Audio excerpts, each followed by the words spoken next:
US streaming service Netflix has agreed to buy Warner Brothers' film and streaming businesses. The $72 billion deal follows a weeks-long bidding war.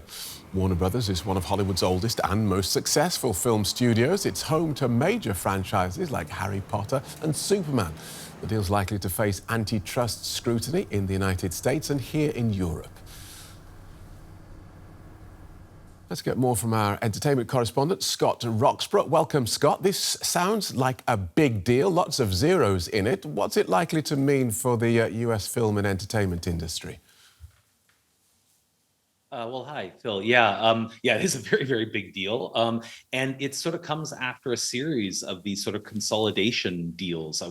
We're seeing sort of fewer and fewer studios as they get sort of bought up or merged. In the last 6 years, Disney has bought Fox, Amazon has bought MGM, Paramount just got purchased earlier this year, and now Netflix is buying Warner Brothers. So it's a real consolidation of the whole film industry.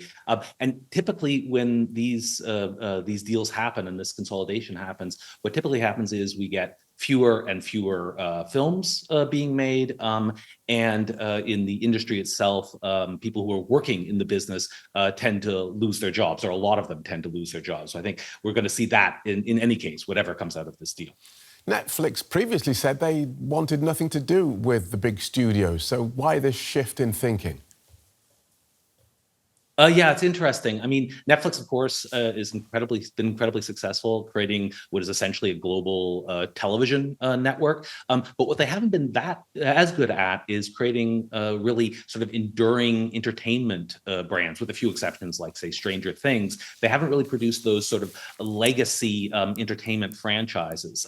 Warner Brothers, of course, in more than 100 years as a studio, has been very good at doing that. And so by buying Warner Brothers, Netflix is essentially buying all this content, all these franchises they have. They're buying the Harry Potter franchise. They're buying Lord of the Rings. They're buying Batman. On the TV side, Game of Thrones or Friends, also Warner Brother properties. So maybe Netflix, after trying to sort of beat Warner Brothers at its own game, has decided it might be easier to just buy them. Right. And should moviegoers be concerned about the idea of a TV streamer taking over such an iconic film studio? Well, I'm concerned. I mean, as I say, Netflix is incredibly successful and they're a very impressive entertainment company, but they've never really shown that much interest in big screen movie going. When they make movies, they rarely show them in theaters, and when just for a very short period of time, they don't really seem to be interested in that side of the business, which is the sort of the core of Warner Brothers business, showing films on the big screen. So I do worry that with this deal, maybe fewer movies are going to get made, particularly movies that don't fit in sort of Netflix's algorithm, and far fewer films are going to be shown in the big screen.